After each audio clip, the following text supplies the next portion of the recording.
Olá, queridos amigos e irmãos do canal Retorno da Glória. Que bom poder estar aqui mais uma vez com vocês para recebermos as bênçãos do nosso Deus, porque quando nós falamos e também quando nós ouvimos as verdades eternas da Bíblia e também do Espírito de Profecia, nós recebemos o Espírito Santo e somos então santificados na verdade. Amém? E meus irmãos, que privilégio é morarmos em um país que há uma certa liberdade religiosa para possuirmos e também estudarmos a palavra do nosso Deus. E por mais que hajam muitos problemas em várias áreas aqui no Brasil, Deus seja louvado porque ainda temos liberdade religiosa, mesmo que essa já está sendo retirada aos poucos. E, irmãos, esses dias eu estava lendo o Evangelho segundo o apóstolo João e eu me deparei com algo extremamente terrível e o Espírito Santo me ajudou a ligar a situação que ocorreu no passado com algo que nós estamos vivendo dentro da igreja nesse exato momento. E, queridos, eu estava estudando o capítulo 11 de João e me emocionando também com uma das histórias mais chocantes e maravilhosas do ministério de Cristo. E eu peço que os irmãos se esforcem nesse momento para imaginar um pouquinho essa cena. Jesus, que de uma maneira especial amava muito a Lázaro, estava há cerca de 2 dias da casa do seu grande amigo. E enquanto ele pregava e também ensinava o povo e os discípulos, chegou uma notícia de que Lázaro adoeceu. Mas Jesus permanece naquele lugar por mais um pouco de tempo, porque ele sabia que a morte do seu grande amigo seria para glorificar o nome do seu Pai. E depois que Jesus disse claramente aos seus discípulos que Lázaro realmente havia morrido, eles então agora prosseguem para a Judéia.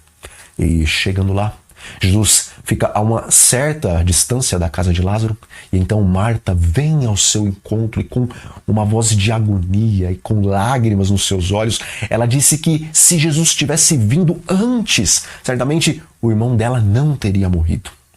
E em seguida a isso, Marta chama a sua irmã Maria e essa também vai ao encontro de Jesus no local o qual ele permaneceu e ali, caindo aos seus pés com lágrimas, ela também repete as palavras de Marta e ela diz que se o Senhor tivesse chegado antes, o irmão dela não teria falecido.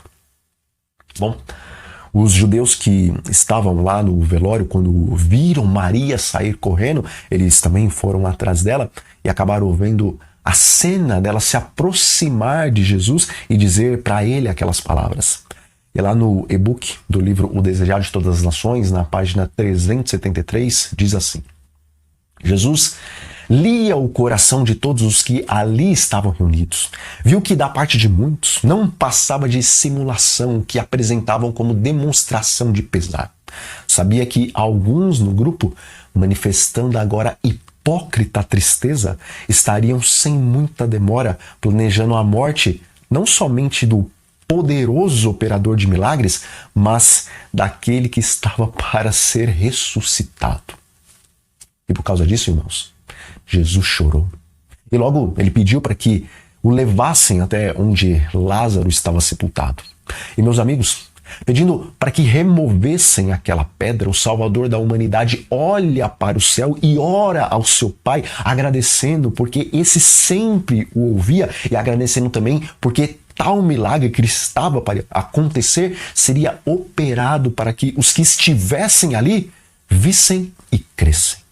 Então, baixando os olhos e olhando para dentro do túmulo, o Senhor brada: Lázaro, sai para fora. Meus queridos, vocês conseguiram imaginar? Conseguiram imaginar o que é ver um morto que apodrecia há 4 dias sair com vida e perfeitamente restaurado de dentro do túmulo? Bom, os judeus sabiam que Satanás não poderia falsificar tal milagre, e o mínimo que eles poderiam fazer era caírem de joelhos glorificando o nome de Deus e reconhecendo que Jesus era o verdadeiro Messias. Mas em João 11, versículos 47 a 50 diz assim: Então, Os principais sacerdotes e os fariseus convocaram o sinédrio e disseram: que estamos fazendo, uma vez que este homem opera muitos sinais? Se o deixarmos assim, todos crerão nele. Depois virão os romanos e tomarão não só o nosso lugar, mas a própria nação. Caifás, porém, um dentre eles, sumo sacerdote naquele ano, advertiu-os dizendo: vós nada sabeis, nem considerais que vos convém que morra um só homem pelo povo e que não venha a perecer toda a nação? Veja, embora espiritualmente, boa parte dos líderes israelitas e também dos demais cidadãos daquele povo eram miseráveis, pobres, cegos e nus, mas se achavam ricos e abastados, chegou um momento em que eles puderam ter plena convicção de que realmente Jesus era o enviado de Deus. Mas, depois desse milagre, mesmo tendo absoluta certeza de quem realmente ele era, em vez de se arrependerem e humildemente aceitarem a verdade, eles preferiram tramar a morte do tão esperado Messias só para que eles pudessem permanecer desfrutando das posições, prazeres e bens materiais que eles possuíam. Amigos, infelizmente a história está se repetindo. E embora Jesus não esteja fisicamente aqui conosco, hoje ele tem levantado os seus atalaias para anunciarem a verdade presente, assim como ela está escrita tanto na Bíblia e explicada no espírito de profecia. E quando essa verdade presente é anunciada dos púlpitos da igreja, e quando o testemunho da testemunha fiel e verdadeira é apresentado claramente a nós laodiceanos, algumas ovelhas da casa de Israel, que antes estavam em trevas, aceitam essa mensagem. Seus olhos são abertos e um milagre espiritual começa a acontecer na vida delas, e com isso, não apenas elas começam a passar por uma reforma e também por um reavivamento, mas outros irmãos também começam a seguir o exemplo dessas pessoas que estão sendo alcançadas pela verdade presente. Contudo, alguns líderes e também membros leigos da igreja começam a sentir ciúmes da obra que pessoas simples estão fazendo. E quando eles veem que as atenções estão sendo voltadas para esses pregadores e para essas pregadoras da verdade, então, semelhante aos fariseus e os integrantes daquele sinédrio, eles começam a perseguir tanto aqueles que pregam como aqueles que estão sendo reavivados pela pregação, e não de forma real, mas de uma forma virtual. Eles começam a tramar a morte dessas pessoas, ou seja, eles começam a tramar uma maneira de impedi-las de pregar e até mesmo de removerem os seus nomes dos livros da igreja, para que assim esses pregadores percam o seu direito de falar dos púlpitos. Irmãos, eu não tenho dúvida alguma de que foi o próprio Deus que estabeleceu uma organização e que colocou líderes tanto nas associações como dentro das igrejas para que pudessem dirigir corretamente a obra do Senhor. E eu não tenho dúvida de que existem muitos líderes consagrados ao Senhor e que realmente receberam o chamado dele para apacentarem as ovelhas, tal como Pedro, e também para auxiliar em vários aspectos da igreja, tal como Estevão auxiliou.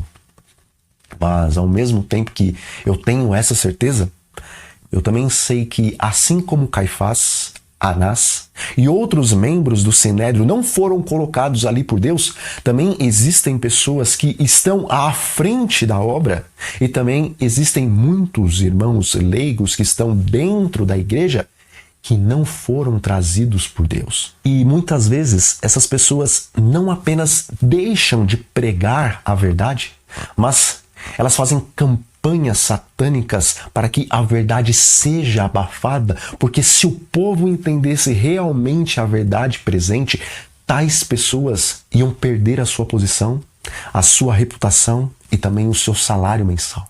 Mas, assim como Jesus no passado disse: ai de vós, escribas e fariseus hipócritas, porque fechais o reino dos céus diante dos homens, pois vós não entrais, nem deixais entrar os que estão entrando.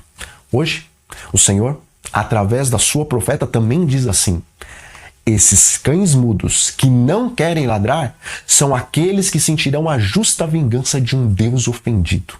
Isso está lá no e-book do livro Testemunhos Seletos, volume 2, página 65.